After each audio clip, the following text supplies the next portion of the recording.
প্রিয় দর্শক আসসালামু আলাইকুম, কেমন আছেন সবাই? আশা করছি ভালো আছেন। আজকের পর্বে তৈরি করে দেখাবো খুবই সহজ পদ্ধতিতে একটি পটল ভাজির রেসিপি। আর এই পটল ভাজিটা কিন্তু খেতে দারুণ মজা। আর এটা কিন্তু সাদা ভাত বা পোলাও যে কোনো ভাতের সঙ্গে আপনি খাবেন, এতটাই মজা লাগবে। আর যেহেতু সদ্য সদ্য ঈদ হয়ে গিয়েছে, দেখুন সবসময় তো মাংস খেতে ভালো লাগে না, এ ধরনের একটু ভাজি করে দেখবেন, ভাজিটা কিন্তু খেতে অসম্ভব মজা লাগে যদি এইভাবে ভাজিটা তৈরি করতে পারেন, রান্না করতে পারেন। তো যারা নতুন আপুরা আছেন তাদের জন্য আজকে আমার এই ভিডিওটি একটু হলেও উপকারে আসবে। তো তাহলে চলুন কিভাবে পটলটা ভাজি করি সেটাই আমরা দেখে নিই। আর ভিডিওটি ভালো লাগলে একটি লাইক, কমেন্ট, শেয়ার এবং চ্যানেলটিকে সাবস্ক্রাইব করে পাশে থাকবেন। তো দেখুন আমি একটি কড়াই কিন্তু গরম করে নিয়েছি। আর একবারে আমি যতটুকু তেল লাগবে এই ভাজিটা শুরু থেকে শেষ করতে, ঠিক ততটুকু তেল একবারেই আমি দিয়ে দিব। দিয়ে কিন্তু পটলগুলোকে এরকম ডুবো ডুবো তেলে ভেজে নেব। তো পটলটা এরকম ডুবো ডুবো তেলে ভাজলে কিন্তু এই পটলটা অনেক সুন্দর ভাজি হবে।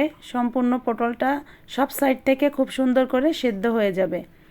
আর পটলটাকে একটু আগে থেকে লবণ হলুদ মেখে রেখে দিবেন। সময় যদি না থাকে তাও 10 মিনিট আগে আপনি পটলটাকে একটু লবণ আর হলুদ মেখে রেখে দিবেন। তাতে দেখবেন পটলটা যখন ভাজবেন খুব সফট হবে। এবং আর এইভাবে একটু ডুবো তেলে ভাজলে কিন্তু পটলটা খুব ভালো করে সেদ্ধ হয়ে যাবে। আর এই পটলটা যখন ভাতে মেখে খাবেন দেখবেন একদম ভাতের সঙ্গে মিলিয়ে গিয়েছে। তো দেখুন যখন এরকম একটা কালার আসবে ঠিক তখন কিন্তু আমি পটলগুলোকে তুলে নেব। পটলগুলো এর থেকে আর বেশি কালার করা যাবে না, তাহলে সেই পটলটা কিন্তু একটু বেশি পুড়ে যাবে আর খেতে কিন্তু ভালো লাগবে না।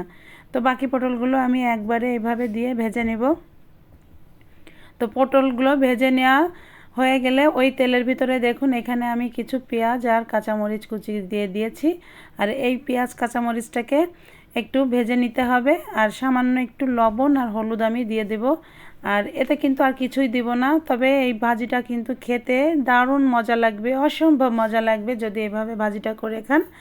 আর পেঁয়াজের পরিমাণটা একটু বেশি দিবেন। এখানে দেখুন আমি 5 থেকে 6টা পেঁয়াজ নিয়েছি আর কিছু কাঁচামরিচ নিয়েছি। মরিচের পরিমাণটা আপনাদের পরিমাণ বুঝে দিবেন, ঝাল যে যেমন খাবেন ঠিক সেরকম। আর পেঁয়াজটা যখন দেখবেন যে অর্ধেকটা ভাজা হয়ে গিয়েছে, মানে যখন পেঁয়াজটা লাল লাল কালার হয়ে আসবে ঠিক সেই সময়টায় এখানে আমি যে ভেজে রেখে পটলগুলো রেখেছিলাম, তো সেই পটলগুলো কিন্তু আমি দিয়ে দিয়েছি। তো দিয়ে আর কিছু সময় আমি এখানে নেড়ে চেড়ে পটলটাকে কিন্তু ভেজে নেব। যখন দেখবেন পটলটার সঙ্গে পেঁয়াজটা ভাজতে ভাজতে পেঁয়াজটা একটু বাদামি বাদামি কালার হয়ে আসছে, কিন্তু পেঁয়াজটা মুচমুচে হবে না, নরম থাকবে কিন্তু বাদামি বাদামি কালার হয়ে আসবে, ঠিক সেই সময় কিন্তু পটলগুলোকে তুলে নিতে হবে। তো দেখুন পটলটা কিন্তু অনেক সুন্দর হয়ে গিয়েছে আর আমার ভাজাটাও কিন্তু হয়ে গিয়েছে, ঠিক এরকমই হবে। আর একটু আমি তেলটা একটু পরিমাণে বেশি হয়ে গিয়েছে, কোনো সমস্যা নেই। তো দেখুন এখন কিন্তু আমি পটলগুলোকে তুলে নিচ্ছি। পটলটা দেখতে দেখুন কত সুন্দর হয়েছে। আর এর 2 পিস পটল দিয়ে আপনি ভাত খাবেন, এতটা তৃপ্তি পাবেন আর এত ভালো লাগবে এই পটল চাক ভাজি। তো এরকমভাবেই পটলের চাক ভাজি করবেন, দেখবেন খুবই মজা লাগবে বন্ধুরা। তো রেসিপিটি কেমন লাগলো অবশ্যই কমেন্ট করে জানাবেন। বেশি বেশি লাইক, কমেন্ট, শেয়ার এবং চ্যানেলটিকে সাবস্ক্রাইব করবেন। পাশে থাকা বেল আইকনটি ক্লিক করবেন যাতে আপনি আমার নতুন ভিডিও নোটিফিকেশন সবার আগে পেয়ে যান। এতক্ষণ ভিডিওর সঙ্গে থাকার জন্য সবাইকে অসংখ্য ধন্যবাদ বন্ধুরা।